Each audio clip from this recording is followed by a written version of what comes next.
注目ください。必ずその国を表す国籍機の旗、日本だと日の丸の国旗、そしてもう一方の方にはアメリカ海軍だと軍の旗、海軍第7艦隊の横須賀基地です。もうすでにアメリカなんです。この基地は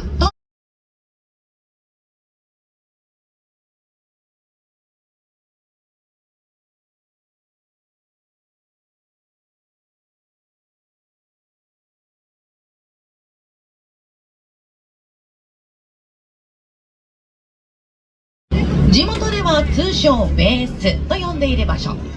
さあ皆様、シャッターポイントすでにやってまいりました。右手前方をご覧いただきますと、なんと看板語が手前の潜水艦だけ書かれていますよね。517番、こちら名前を長芸と言いまして、実は3月10日にデビューしたばかりの一隻なんです。そのため看板語が大きく書かれている。こんな姿なかなか見ることができません。さあそしてそんな長芸の上をご覧ください。緑色のテントの上ではなんと隊員さんが手を振ってくれているんです。ぜひ皆様も大きく繰り返してみてください。ありがとうございます。いや、なんとも嬉しいですね。ちなみに今右手一帯はアメリカ海軍の基地の中に設けているんです。そのため止まっている3隻の潜水艦は日本の海上自衛隊の潜水艦。そして潜水艦を通り越しますと、今度右手前方桟橋を挟んで2隻の船が書かれていますよね。向かって右側マック・キャンベル、向かって左側がブレブルと言います。でただこの2隻ちょっと見づらい場所に止まっていますので、イージス艦の細かな説明はまた別の船でご紹介させていただきます。さあそんな右手一帯がアメリカ海軍の基地なら、左手はと言いますと、左手前方から真横にかけて赤白鉄塔の下にある学校のような建物、こちらが海上自衛隊の横須賀地方総監部、いわゆる横須賀基地のメインとなる場所。その前の岸壁、この板こそがイージス艦の目となるレーダーなんです。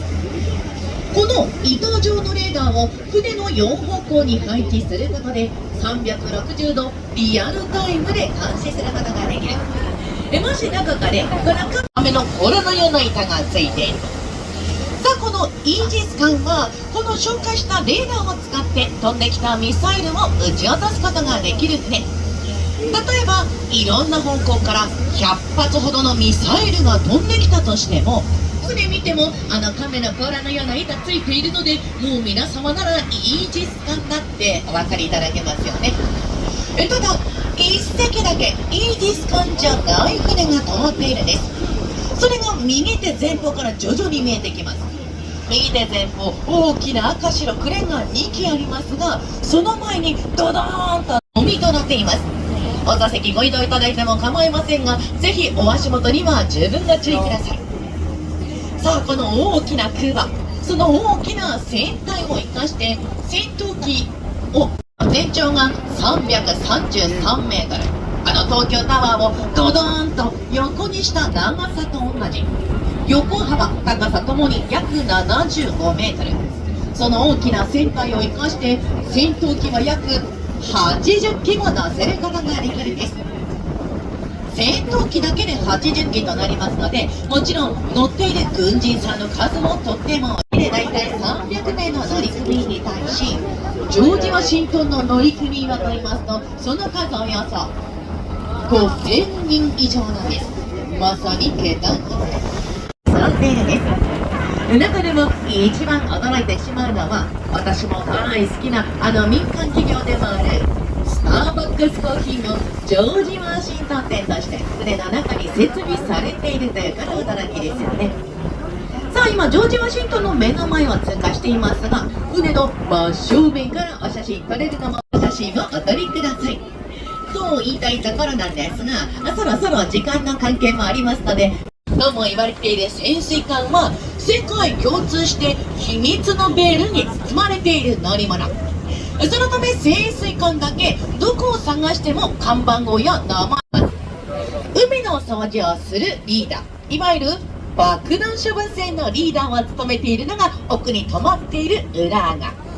そしてこれ手前に止まっている船、つい最近デビューしたばかりの一隻なんです。こちらも5107番海洋観測艦明石と言いまして、3月9日にこの船を作っていた三菱重工さんから海上自衛隊に引き渡され、3月11日に初めてここ横須賀に配備されていた一隻。そのため船体見てもすごく綺麗なのお分かりになりますか？デビューしたての一隻なんです。そしてなんだかその奥にも右手にはたくさんの船が止まっています。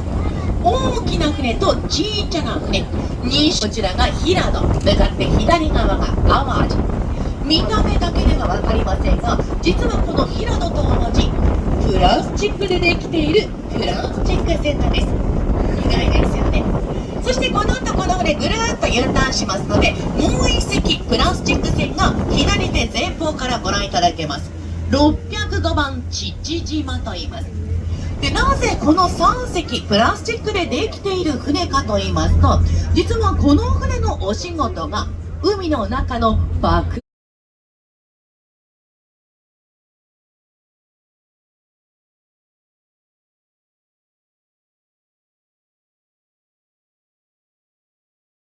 嫌いに反応しないように、船体に磁石の力を帯びないようにプラスチックでできているのが左手前方から見えてきました605番。そして左手前方、先ほどご紹介した平戸と淡路。何もないです。では海の中どうやって進んでいくのかと言いますと、音波を使います。音の跳ね返りで物体を探し出すソナーという装備品を使うんですが、音波って潮の流れや塩分濃度によって音意外と小さく見える潜水艦ですが、全長約80メートル。海面に来たのが404番潜水艦救難艦千代田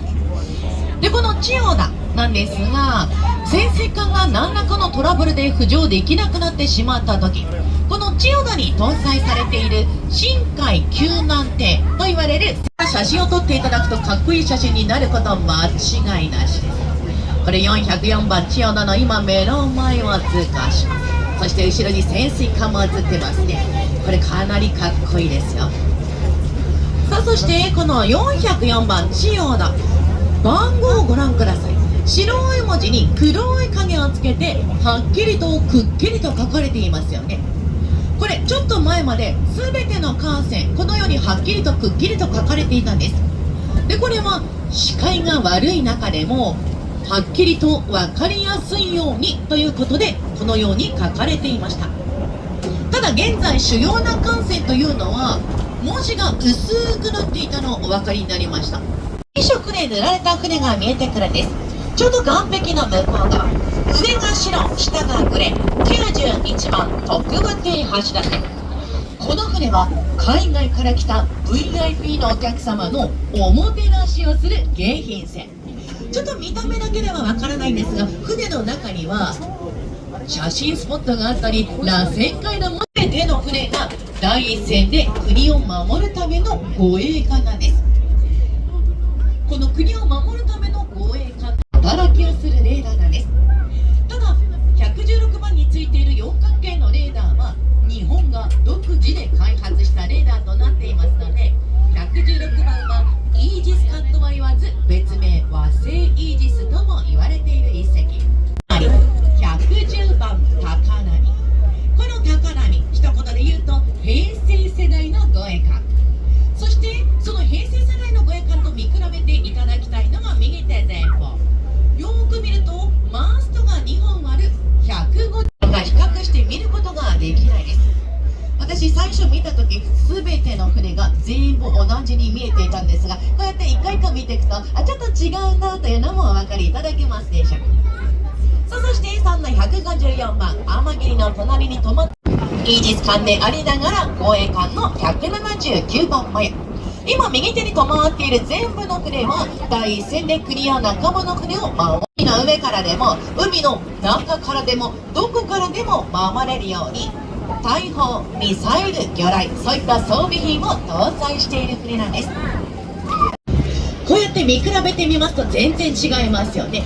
なんだか1番最上はすごくスタイリッシュになったんです。そししてきたんだなというのがお分かりいただけましたでしょうか。